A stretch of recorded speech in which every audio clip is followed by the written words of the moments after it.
Qui de Félix Houphouët-Boigny et Alassane Ouattara est le meilleur père de la nation ivoirienne? C'est la question aujourd'hui. Alors la vraie vérité, c'est que la CAN était une réussite.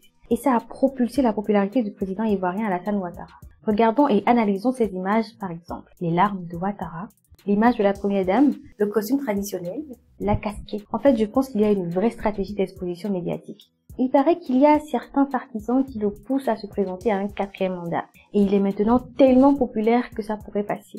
Ce qui me pousse à me demander, est-ce que Ouattara est plus fort que Houphouët-Boigny? Bon, je ne devrais pas comparer directement les deux présidents parce que les contextes sont différents, leurs politiques et leurs défis sont différents. Certains pourraient préférer Ouattara pour ses politiques économiques, tandis que d'autres pourraient préférer Houphouët-Boigny pour sa longévité au pouvoir et son rôle dans l'indépendance du pays. Ce qui est sûr, c'est que Félix Houphouët-Boigny et Alassane Ouattara ont tous deux mis en place des stratégies de soft power pour promouvoir l'image de leur pays à l'international.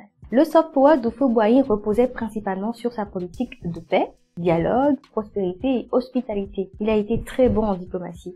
Il était ami avec d'autres pays et a aidé à créer des organisations comme l'Union africaine. Il a beaucoup développé l'éducation en construisant des écoles et des universités, ce qui a attiré des étudiants de partout en Afrique. Mais la Côte d'Ivoire à l'époque de Ouattara s'est imposée dans le monde entier, pas seulement en Afrique. Aujourd'hui, qui peut oser dire que la musique ivoirienne ne défile pas dans ses fils d'actualité? Qui peut oser dire que le cinéma ivoirien ne lui a jamais arraché un commentaire? Et avec cette CAN, quel investisseur ne voudra pas investir en Côte d'Ivoire? En 2020, les IED, investissements étrangers directs, avaient déjà atteint un niveau record de près de 1,2 milliard de dollars américains selon les données de la Banque mondiale.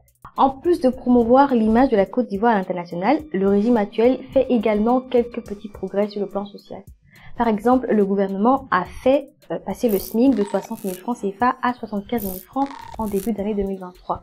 Et il faut également reconnaître qu'il y a maintenant une maturité démocratique en Côte d'Ivoire. Les élections municipales, régionales et sénatoriales se sont déroulées dans la paix et la tolérance. Bon, aujourd'hui, on reste uniquement sur le positif, Je ne m'attaquerai pas au raté du régime d'Alassane Ouattara. Mais je pense qu'il reste encore beaucoup à faire pour la réconciliation intergénérationnelle. Il faut maintenant laisser la place aux jeunes de diriger. Et puis, il faudra également régler la question du partage des richesses. Le temps des éléphants de la politique ivoirienne, je veux dire Ouattara, Henri Konan Bédié et Laurent, doit passer définitivement en 2025.